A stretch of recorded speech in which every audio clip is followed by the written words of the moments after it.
जब इतना कुछ हो गया तो हमने ही कहा कि ये भूमि एक देवस्थल भूमि है। इसका गैर मजरूह आम के तहत, प्रकृति के तहत देवस्थल भूमि है। उस भूमि का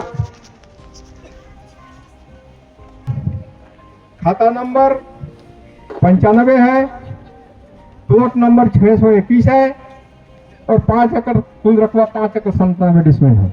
ये किसी की निजी भूमि नहीं है, लेकिन कुछ लोग उसको प्रचारित करते हैं कि फलाना महानुभाव ने हमें उस जमीन को दे दिया।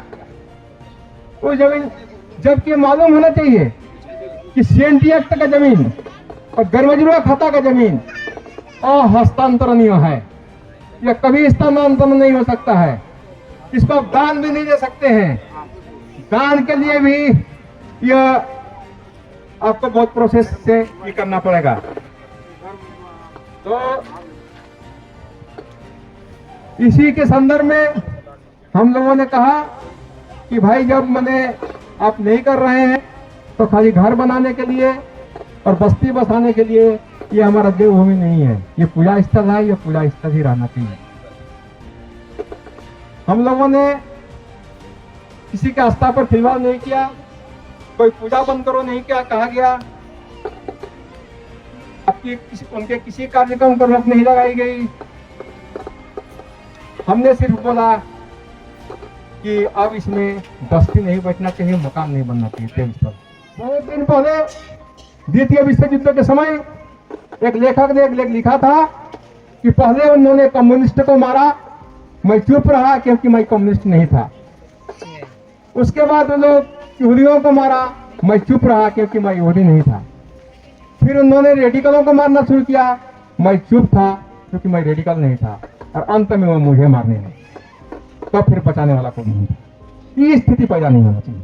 हमारी इस धरती, वीरों की धरती, बिरसा मुंडा की धरती, जिन्होंने आजीवन जल जंगल जमीन के लिए लड़ाई किया, मात्र 25 वर्ष की आयु में जिन्होंने अपने हंसते हंसते शहीद हो गए, हमें उनकी जो परंपरा है, हमें उनका जो उनके द्वारा दिया गया विचार है, उसे हमको अवगत करने की हम लोगों को अवगत होने की आवश्यकता है।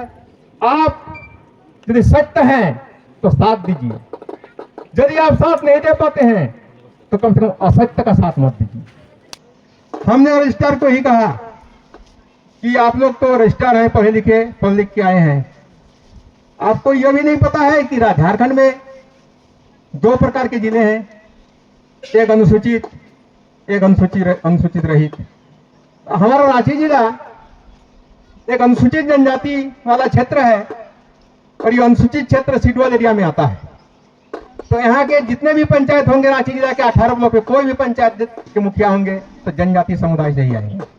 आपने अजीत कुमार महतो का नाम भी नहीं देखा कि इस क्षेत्र का ही मुखिया नहीं हो सकते हैं। तो चुप रहे, हम लोग का आवेदन भी स्वीकार नहीं किए। लेकिन ये जमीन सितंबर 2025 में एक बाहर का आदमी आकर के को जब जमीन बेचना आरंभ हुआ, हमारी नागरिक समिति के जनरल सेक्रेटरी के द्वारा सूचना मिली कि आपके गांव में कल 3 गो रजिस्ट्री हो गया। रजिस्ट्री करने वाले हम लोग सोचे कि भाई जो जमीन के मालिक हैं वही रजिस्ट्री किए होंगे, लेकिन जब पता किए तो जिनका जमीन था उनको कुछ पता नहीं है। बाहर का आदमी गलत वंशावली दे करके, गलत कुर्सीनामा प्रस्तुत करके बाहर के आदमियों को तो जमीन का रजिस्ट्री हुआ। हम लोग इस बारे में कुछ चिंतन मंथन कर ही रहे थे कि उसके 2 दिन के बाद फिर 2 गो रजिस्ट्री हुआ। वो भी लेने वाले बाहर के आदमी और बेचने वाले फर्जी आदमी। आप लोगों को डिटेल में जाने से पहले मैं ये कहना चाहूंगा कि जो लेने वाले हैं, जो बेचने वाले हैं, कुर्सीनामा कैसा प्रस्तुत किया गया, किस तरह का गोरख धंधा हमारे झारखंड में चल रहा है। कोई भी जमीन को बेचने के लिए एक कुर्सीनामा की जरूरत होती है, वंशावली की जरूरत होती है। वो वंशावली पंचायत के मुखिया के द्वारा दिया जाता है। तो इसमें फर्जीवाड़ा ऐसा किया गया कि जैसे हमारा कुटाम ग्राम पंचायत पिसरिया के अंतर्गत आता है, तो जो फर्जी करने वाले, धोखाधड़ी करने वाले कुटाम के जगह पर पिसरिया पंचायत के जगह पर ग्राम पंचायत कुटाम, और उनके मुखिया कौन हुए? श्री अजीत कुमार महतो। जब हम लोगों ने जब उसका नकल डीड निकाला, तब हम लोग को पता चला कि इस तरह का कुर्सीनामा के द्वारा पावर ऑफ अटॉर्नी भी ले लिया गया है और जमीन का बिक्री भी हो रहा है। हम लोगों ने तुरंत एक्शन लेते हुए रांची शहरी रजिस्ट्रार, रांची ग्रामीण रजिस्ट्रार हिनो और डीसी उपायुक्त महोदय के जनता दरबार में पहुंचे। हमने रजिस्ट्रार को ही कहा कि आप लोग तो रजिस्ट्रार हैं, पढ़े लिखे, पढ़ लिख के आए हैं, आपको यह भी नहीं पता है कि झारखंड में 2 प्रकार के जिले हैं, एक अनुसूचित, एक अनुसूचित रहित। हमारा रांची जिला एक अनुसूचित जनजाति वाला क्षेत्र है और ये अनुसूचित क्षेत्र सिडवल एरिया में आता है। तो यहाँ के जितने भी पंचायत होंगे रांची जिला के 18 ब्लॉक में, कोई भी पंचायत के मुखिया होंगे तो जनजातीय समुदाय से ही आएंगे। आपने अजीत कुमार महतो का नाम भी नहीं देखा कि इस क्षेत्र का ही मुखिया नहीं हो सकते हैं, तो चुप रहे। हम लोग का आवेदन भी स्वीकार नहीं किए।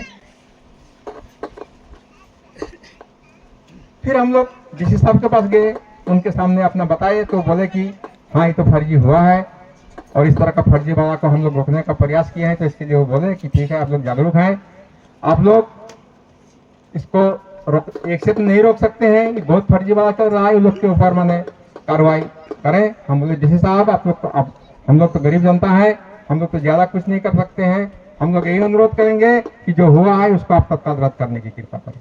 तो इस तरह का कि कहाँ का आदमी कहाँ आ करके और यहाँ का जमीन का रजिस्ट्री धड़ाधड़ चल रहा है। इसके बाद जो लोग देखे, हम लोग की जो शेड्यूल एंड CNT एक्ट के द्वारा आच्छादित भूमि है, जिसका एक सुरक्षा कवच है कि उसको लेने के लिए कोई जनजातीय समुदाय का ही आदमी होना चाहिए। ऐसा न हो करके CNT का जमीन भी गैर जनजातीय लोग गलत तरीके से लेकर घेराबंदी कर रहे हैं। हमारी जो परंपरागत रास्ता है उसको ही बंद किया जा रहा है। ये सब सारा चीज जो हो रहा है, इसमें हम बहुत विचलित हुए। अब उदाहरण स्वरूप दिया जाए कि यहाँ के करीब 7 से 8 एकड़ जनजातीय रैयत का भूमि गलत तरीके से हस्तांतरण हो चुका है। तो आखिर कैसे हो रहा है, क्यों हो रहा है, किसके सहयोग से हो रहा है? तो निश्चित रूप से बिना गांव वालों के सहयोग के बिना ये संभव नहीं है। हम गांव वालों से अनुरोध करेंगे कि आपसी मनमुटाव दूर करें। आज उसका आप नुकसान कर रहे हैं, कल आपका भी नुकसान होगा। क्योंकि यह मत सोचिए कि उसका नुकसान हो रहा है, हमारा नहीं होगा। बहुत दिन पहले द्वितीय विश्व युद्ध के समय एक लेखक ने एक लेख लिखा था कि पहले उन्होंने कम्युनिस्ट को मारा, मैं चुप रहा क्योंकि मैं कम्युनिस्ट नहीं था। उसके बाद वो लोग यहूदियों को मारा, मैं चुप रहा क्योंकि मैं यहूदी नहीं था। फिर उन्होंने रेडिकलों को मारना शुरू किया, मैं चुप था क्योंकि मैं रेडिकल नहीं था। और अंत में वो मुझे मारने लगे, तो फिर बचाने वाला कोई नहीं था। ये स्थिति पैदा नहीं होना चाहिए।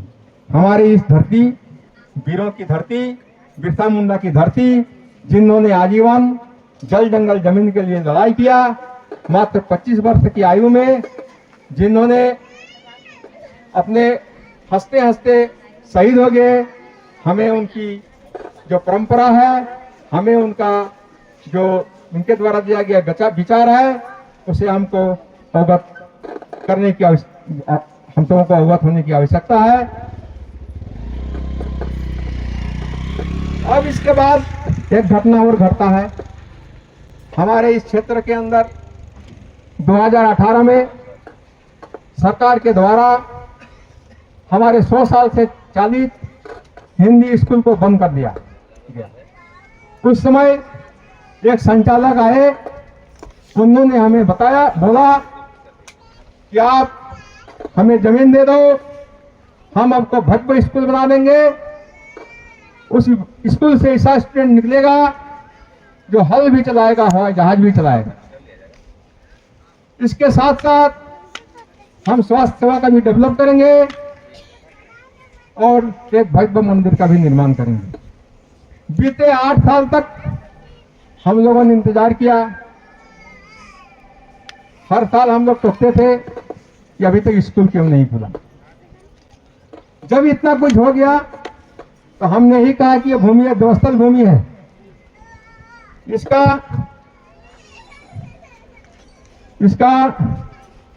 ये भूमि घर मजरू आम के तहत, प्रकृति के तहत देवस्थल भूमि है। उस भूमि का खाता नंबर 95 है, प्लॉट नंबर 621 है और 5 एकड़ कुल रकबा 5 एकड़ 97 डिसमिल है। ये किसी की निजी भूमि नहीं है, लेकिन कुछ लोग उसको प्रचारित करते हैं कि फलाना महानुभाव ने हमें उस जमीन को दे दिया। उस जमीन, जबकि मालूम होना चाहिए कि सीएनटी एक्ट का जमीन और गैरमजरूआ खाता का जमीन हस्तांतरणीय है। यह कभी स्थानांतरण नहीं हो सकता है। इसको आप दान भी नहीं दे सकते हैं। दान के लिए भी यह आपको बहुत प्रोसेस से ये करना पड़ेगा। तो इसी के संदर्भ में हम लोगों ने कहा कि भाई जब आप नहीं कर रहे हैं तो खाली घर बनाने के लिए और बस्ती बसाने के लिए ये हमारा देवभूमि नहीं है, ये पूजा स्थल है। ये पूजा स्थल ही रहना चाहिए। हम लोगों ने किसी के आस्था पर खिलवाड़ नहीं किया, कोई पूजा बंद करो नहीं किया कहा गया, उनके किसी कार्यक्रम पर रोक नहीं लगाई गई। हमने सिर्फ बोला कि अब इसमें बस्ती नहीं बैठना चाहिए, मकान नहीं बनना चाहिए देवस्थल। इसी दरमियान कुछ लोगों को बरगला करके खड़ा किया गया और गलत प्रचार करते हुए जनता के द्वारा दिया गया जो यह एक आदेश था, उसको निरस्त करने की प्रक्रिया शुरू हो गई। तो हम कहेंगे आपस में हम लोग का लड़ाने से कोई भी लड़ाता है तो हमें सोचना चाहिए। आपस में हम लोग लड़ के कहा ही गया है कि एक बार 2 बिल्ली की लड़ाई में बिल्ली को तो कुछ नहीं मिला, बंदर सारी रोटी खा गई। तो मैं इससे ज्यादा और नहीं बोलूंगा। हमारे वीर बिरसा मुंडा जी का एक छोटा सा मुंडारी गाना मैं गुनगुनाने की कोशिश करूंगा, उसका भाव समझूंगा, फिर हम नेताजी लोग से अनुरोध करेंगे कि इस विषय पर हमें मार्गदर्शन करें। उनका गीत था जिससे वो चलकत के जंगल में चला रहे थे, जंगल में बैठ के सोचते थे कि कैसे हमारा जल जंगल जमीन को लूटा जा रहा है। बोलो पे रमीसी है को डुडुगारी जुटाना तेरे डुडुगारी शिरोयार को नसी दिनुम दिसुम ताबु आलताना tayam te dohora tape nami disum tabunu ajana। इनका भावार्थ हुआ, ओ भाई, ओ बहनों, ओ बच्चों, भागो, जान बचाओ, आंधी उठी है। ओ भाई ओ बहनों, आंधी धूल की छाती में, आकाश के ढके कुहासे में देखो अपना देश वो छीन लेके जा रहे हैं, छीन के लेके जा रहे हैं। ओ भाई ओ बहनों, बाद में फिर राह नहीं मिलेगा, सब अंधेरा अंधेरा हो रहा है। ओ भाई ओ भाई ओ बहनों, जागो। ये हमारे वीर बिरसा मुंडा अपना बांसुरी, जिनका बहुत सुंदर बांसुरी तान से ही गाना ही गाते थे और बताते थे कि जागो, हमारा खाली जमीन ही लूट के नहीं ले जा रहा है, अभी जो स्थिति है हमारा देश को भी लूट के ले जा रहा है। अंग्रेज सरकार के खिलाफ उनका महान आंदोलन, महान आदर्श हमेशा प्रेरणा देता रहेगा और इन अन्याय और अत्याचार के खिलाफ उन्होंने जो हमें उद्गुलान करने की जो ताकत दी है वो सदा अमर रहेगा। उद्गुलान कभी थमता नहीं, उद्गुलान कभी रुकता नहीं, उद्गुलान कभी झुकता नहीं, उद्गुलान कभी मिटता नहीं। तो मैं इतना ही आप लोगों से यही अनुरोध करूंगा, अनुरोध करूंगा, किसी से मेरा कोई झगड़ा नहीं है, किसी से मेरा कोई मनमुटाव नहीं है, किसी को हम नफरत नहीं करते हैं। हम यही कहते हैं कि आप यदि सत्य हैं तो साथ दीजिए, यदि आप साथ नहीं दे पाते हैं तो कम से कम असत्य का साथ मत दीजिए, हमेशा सत्य का साथ दीजिए। असत्य का साथ नहीं, यदि विरोध नहीं कर पाते हैं तो असत्य का कम से कम मौन रह के भी साथ मत दीजिए। आप सभी को पुनः जोहार, जय गान।